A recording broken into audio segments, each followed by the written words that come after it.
Alam, mahal ko. Hindi. Huwag mo akong iwan, mahal. Ikaw ang buhay ko. Oras na. Ang hiling ko lang, alagaan mo sana ang alak-alak ng pag-ibig ko.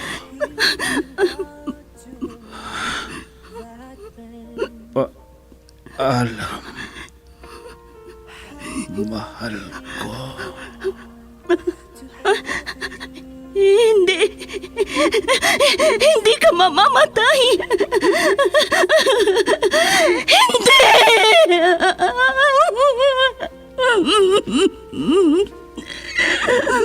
Wala na siya.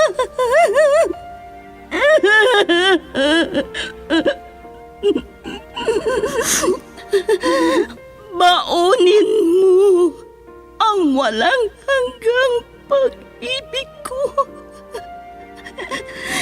Saan ka man naroroon, mahal ko.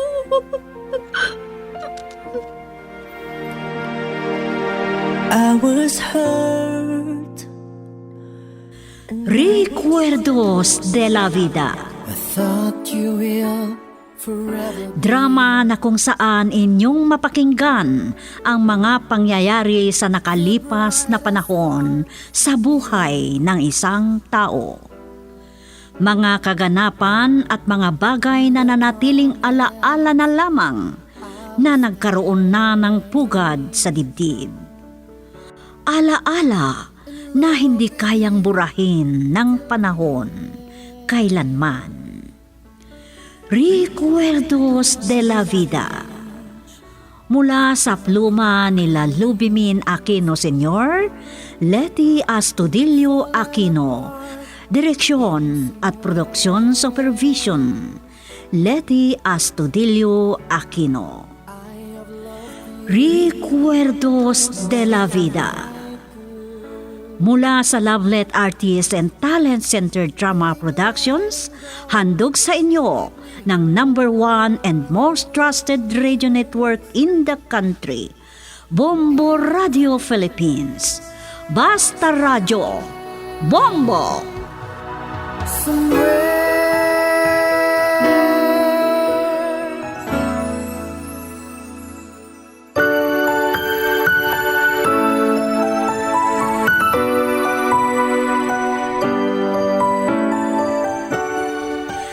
Magandang araw sa inyong lahat, mga giliw naming tagapakinig. Andito na naman tayo sa ating programang Recuerdos de la Vida.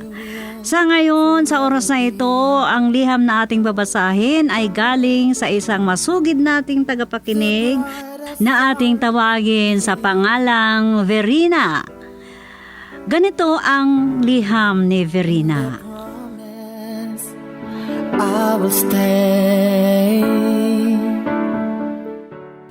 Dear Tia Sofia, magandang araw sa inyong lahat diyan sa Lovelet Artist and Talent Center Drama Productions. 10 ng lahat ng staff ng Bombo Radio.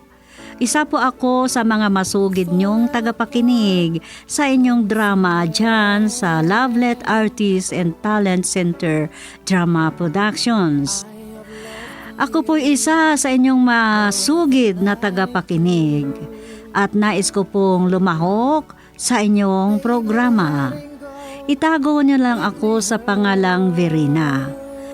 Matagal akong nagtrabaho bilang domestic helper. At nang makapagtapos ang kapatid ko sa ama, kahit kapatid ko lang sa ama, ay nagsakripisyo ako para makapag-aral siya. Hindi ko man lang inisip na matumbasan niya ang sakripisyo ng kabutihan ko. Nang magdesisyon akong mag-asawa, ganito po ang mga pangyayari.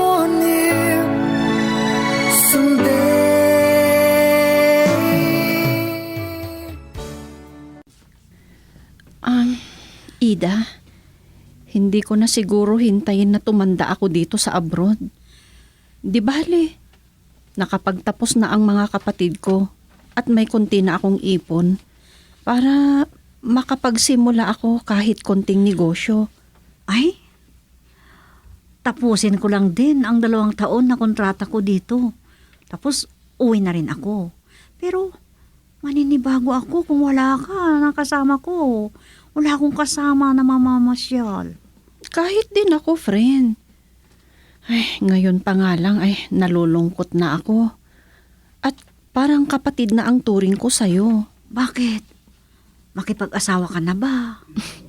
Kung may matisod pa ako Ay? At hindi ko alam kung ano ang magiging kapalaran ko. Ay, pwede ka pang humabol sa huling biyahe na sinasabi nila, Verena. Baka sakali. Pero, manganganak pa kaya ako? Anong malay mo? Kung makatatlo ka pa ng anak. Ikaw naman. Alam mo namang may edad na ako. Alam mo ba? Isipin mo na lang na triplets ang magiging anak mo. O di, Ano? 3 ka agad. Ay, nako. Ikaw naman, grabe. Ang lakas ng tawa mo, Baka sigawan tayo ng mga dumadaan sa atin. Di kahit na, wala akong pakialam. Basta, masaya tayong dalawa, di ba?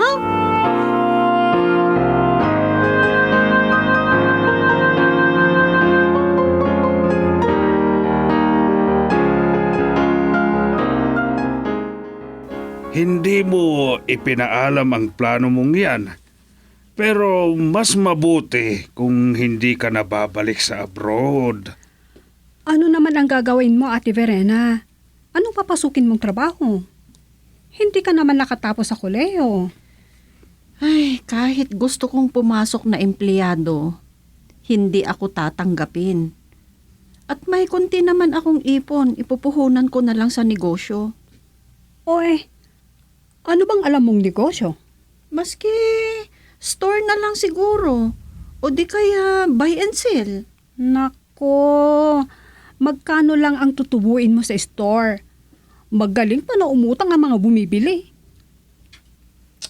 Glea, wag mo nang kontrahin ang kapatid mo. Bayaan mo kung yun ang gusto niya. Sige, iwanan ko na kayo dito ha. Ay, sana pagpasensyahan mo na ang kapatid mo. Masyadong mapagmataas kung magsalita.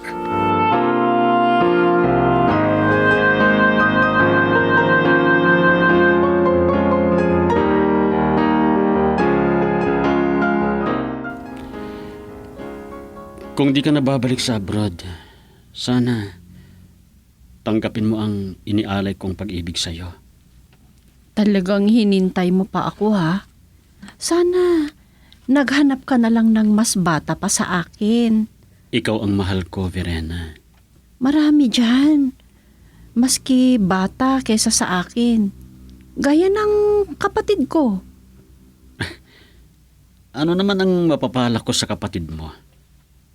Alam mo, nalaman ko kay Ama Justo na mapili siya sa mga nanliligaw sa kanya. Ay, talagang magkapatid kami pero iba ang pananaw namin sa buhay.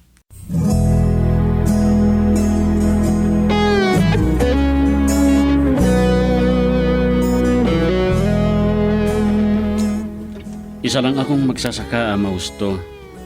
Pero tapat ang hangarin ko kay Verena.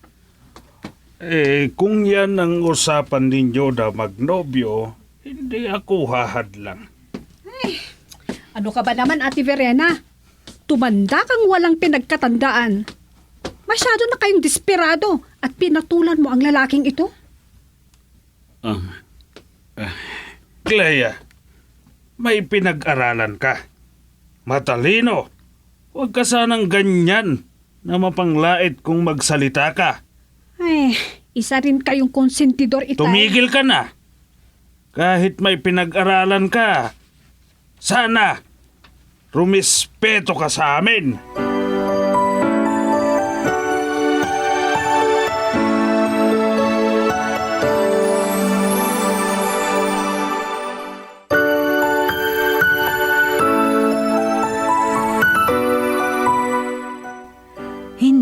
lang ako nakasagot sa pagkakataong yun, Tia Sofia. Nung makauwi na si Benny, saka lang inilabas ko ang sakit ng loob at napayakap ako kay Itay. Hindi ko po akalain na ganoon kakaspang ang pag-uugali ng aking kapatid.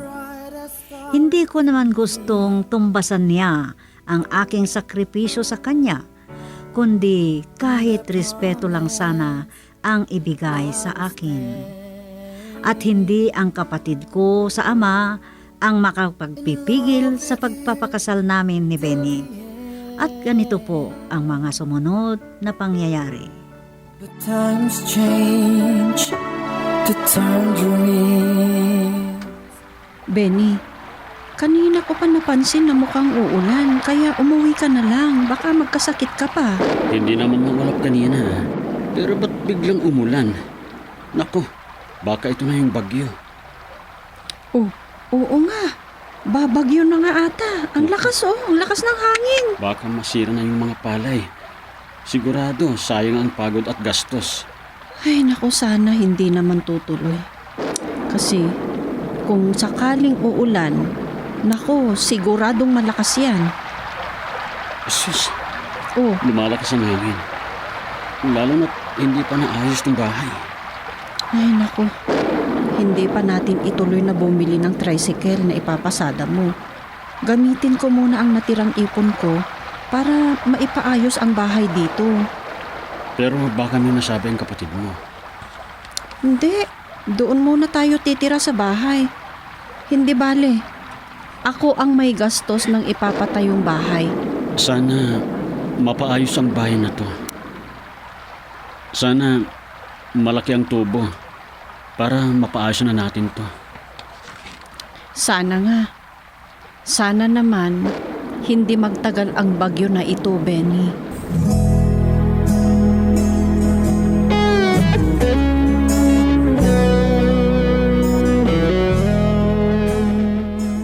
Wala na ang bagyo. Pero parang uulan pa yata, Berna. Hindi ko na pinapunta sa bukid si Benny. Pero pinilit pa rin niyang pumunta. Ay, marami na naman ang nasirang palay. Kung kailan na namumunga na, saka dumating ang bagyo. Kumusta kayo noong bagyo? Kwanitay, pumasok ang tubig sa bahay. Hindi pa ako nakapaglinis dahil dumating po kayo eh. Mabuti na lang at matibay ang bahay na ito. Hindi kami naapektuhan ni Itay. Ang kinita ng ate mo sa abroad, ang pinagpatayo ng bahay na ito. Hayaan niyo, Itay. Ipagpapatayo ko rin kayo ng mas magandang bahay. Ah, Yung malaki na pwedeng paupaan pa.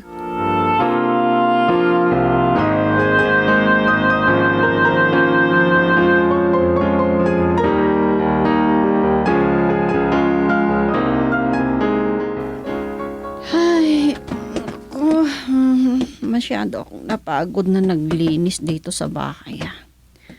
Pero wala pa rin si Benny. Ang tagal niya sa bukid. Verena! Siya na pala ang dumating. Pasok ka, Benny. Ay, hindi nakasara yan. Ay na, sige pasok ka. Ay na, pagod akong naglinis. Tapos ng ani, Verena. Hindi na mapapakinabangan ng mga palay. Benny, pero bakit ganyan ang itsura mo? Naglasing ka ba? Nakainom lang ako. Napasubo ako sa mga kasama kong magsasaka. Nainom sila dahil masakit ang loob nila. Ay, Benny, talagang ganyan ang buhay. Huwag kang mawalan ng pag-asa. Ganyan ang sabihin mo. Dahil hindi ikaw ang naghirap na magsaka. Alalahain mo yan. Ay, naku, wala na tayong magagawa dyan. Dahil nagbagyo nga. Hindi rin natin maiwasan ang kalamidad.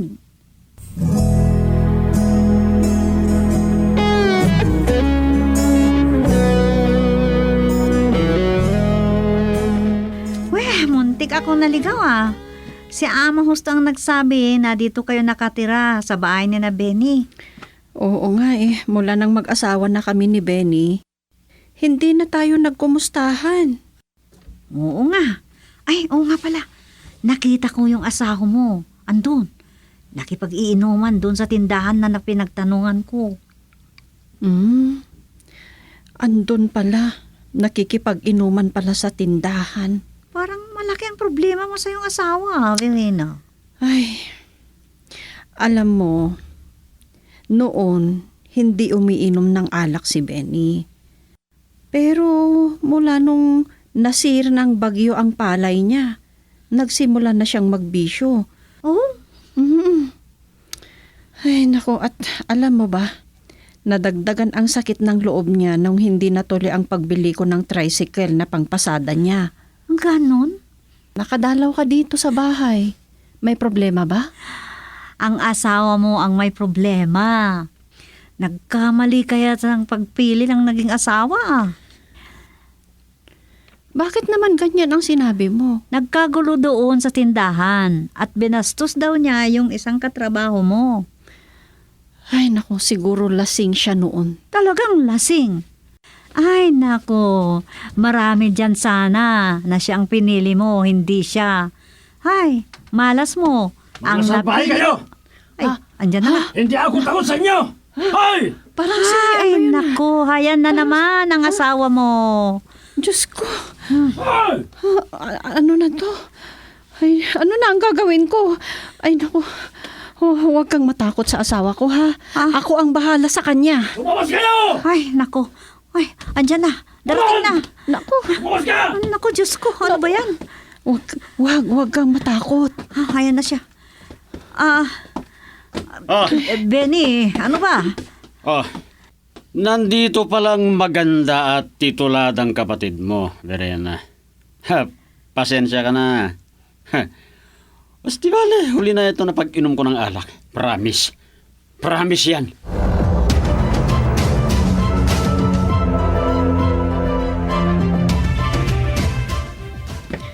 Ay, wala na.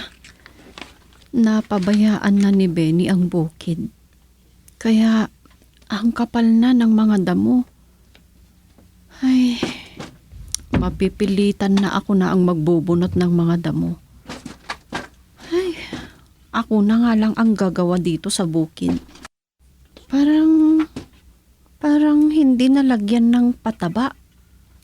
Oh, Verena anak, ikaw ang gumagawa ng gawaing bukid dahil ang asawa mo ay kasalukuyang umiinom. Iba na ang tinatahak niya. Natutunan niya na ang mag-inom ng alak. Kaya ang daming sinasabi ng kapatid mo dahil sa asawa mo. Kinausap ko naman na siya, Itay. Kung minsan, hindi ko na nakakayanan yung mga ugali niya. Iniiyak ko na lang. Kasi, hindi siya nakikinig sa akin. O sige. Tulungan na lang kita dito sa bukid ninyo. At hindi na maharap ni Benny. Dahil ang balita ko ay ibinenta na raw niya ang lupain niyo.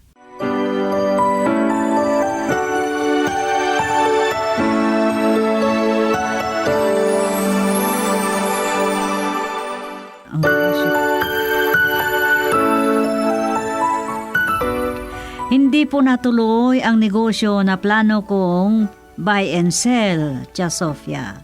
Dahil malaki ang ginastos ko sa bahay at sa bukid. Maliit lang ang tubo sa tindahan at karamihan ay puro utang pa.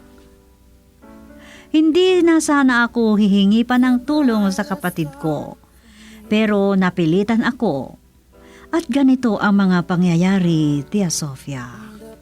Promise I will stay. Naku, nag-abroad nga ang ate ko. Pero mahirap ang buhay. Kaya nangungutang na. Kulang nga ang pambili ko ng pataba eh. Kaya nakikiusap ako sa'yo. Ay, wala namang konsensya ang asawa mo, ate. Ikaw pa ang gumagawa sa gawaing bukid? Paano naman ang buhay namin kung hindi ako kikilos? Ito yung sinasabi ko sa inyo noon, ate. Ikaw ang panganay, pero hindi mo ginamit ang utak mo. Ay na, parang awa mo na, kapatid ko. Aber, at saan ka naman kukuha ng ibabayad mo? May awa ang Diyos. Ay, nako. Wala akong ipapautang sa inyo. Dahil alam ninyo na malaki ang sweldo ko, kaya sinasamantala naman ninyo? Kanina ko pa naririnig ang usapan ninyong magkapatid. Hindi na sana ako makikialam. Pero sobra ka na, Glea. O di kayo na ang magpautang kung may pera kayo? Ganyan na lang ang sasabihin mo. Kumo matatag ka na. Kung hindi dahil kay Verena, ay hindi ka nakapag-aral. Itay, hayaan nyo na lang siya. Sa iba na lang siguro ako uutang. Baka sakaling may makapagpautang sa akin.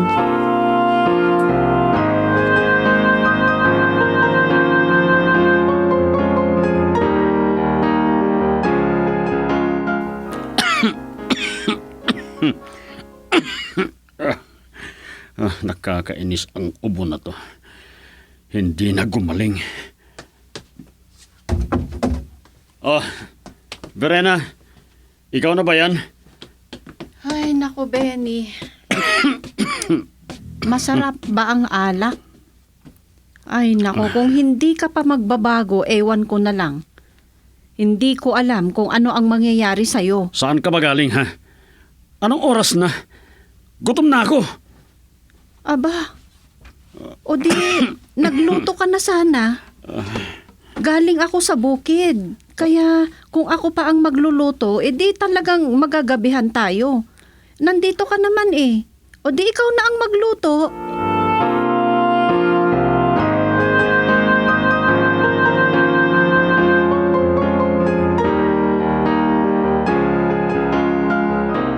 Verena, nalaman ko kay Ama Husto na dinala mo sa ospital ang asawa mo. Bakit? Ano bang nangyari sa kanya? Ay, nako. Kung hindi pa niya titigilan ang pag-inom ng alak, hindi ko na alam kung anong mangyayari sa kanya.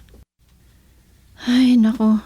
Lalo na, kahit alam na niya nawala, maghahanap pa rin siya. Alam ko, kailangan mo ang pera. Kaya, heto, tulong ko sa'yo. Nakakahiya, pero maraming salamat sa'yo, friend. Ay, naku. Maraming salamat sa'yo. Huwag kang umiyak na ganyan. Alam mo, malalampasan mo rin ang mga yan. Pagsubok lang sa buhay mga yan, friend. Mabuti ka pa. Pero, alam mo, ang kapatid ko, kahit na alam niya na nahihirapan ako, ayaw niya akong tulungan. Hindi naman sa sinisingil ko, pero masakit ang loob ko sa kanya. Ay, kahit si Ama Husto, galit sa iyong kapatid. Makasarili kasi.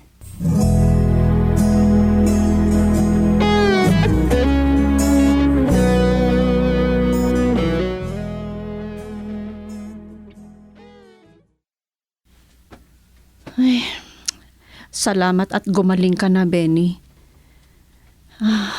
Ano? Babalikan mo na naman ba ang pag-inom mo ng alak? Verena, patawarin mo ako. Naging mahina ako. Na sana ako ang pagsasandalan mo. Nahihiya ako kay Itay. Dahil may pangako ako na di kita pababayaan. Ay, wag mo akong kaawaan, kundi ang buhay mo. Huwag mong sayangin ang buhay mo, Benny. Bata ka pa. Oo. Ipinapangako ko. Magbabago na ako. Maraming salamat, Benny. Maraming salamat.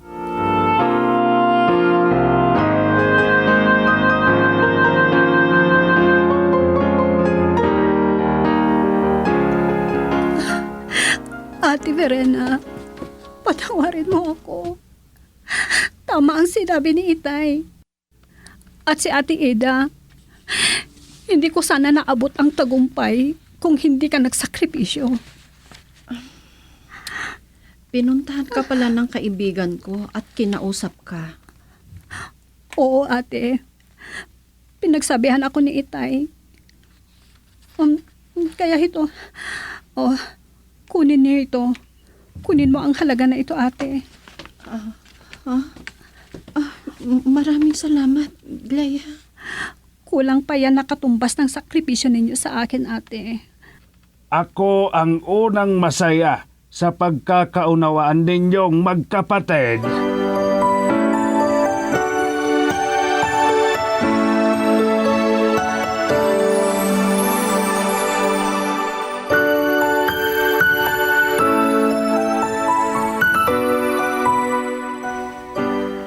At hanggang dito na lang, Tia Sofia, at ako'y nagpapasalamat dahil sa wakas, nagbago rin ang asawa ko, pati yung kapatid ko. Nagbago na rin. Marunong na rin siyang tumanaw ng utang na loob. At sa kasalukuyan, masaya na kaming nagsasama ni Benny. At hanggang dito na lang, Tia Sofia, at ako'y lubos na nagpapasalamat sa inyong lahat. Ang nagpapasalamat, Verena. In love with you. Kaibigang Verena, talaga namang punong-puno ng pagsubok ang iyong buhay. Pero God is good all the time, ika nga. Hindi tayo pinapabayaan ng may kapal. Kaya huwag nating kalimutang magsamba sa Kanya. Kung anong problema natin, idulog natin sa Diyos. At sigurado, siya'y tumulong o hindi tayo pababayaan. Siya, hanggang dito na lang, kami lubos na nagpapasalamat sa iyong pagdulog sa ating dula.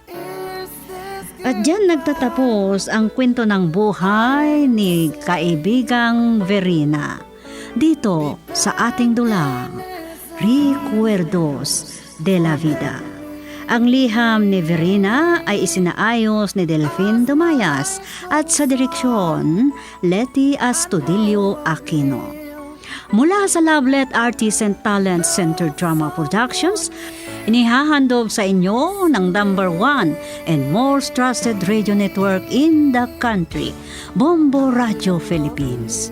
Basta Radio, Bombo!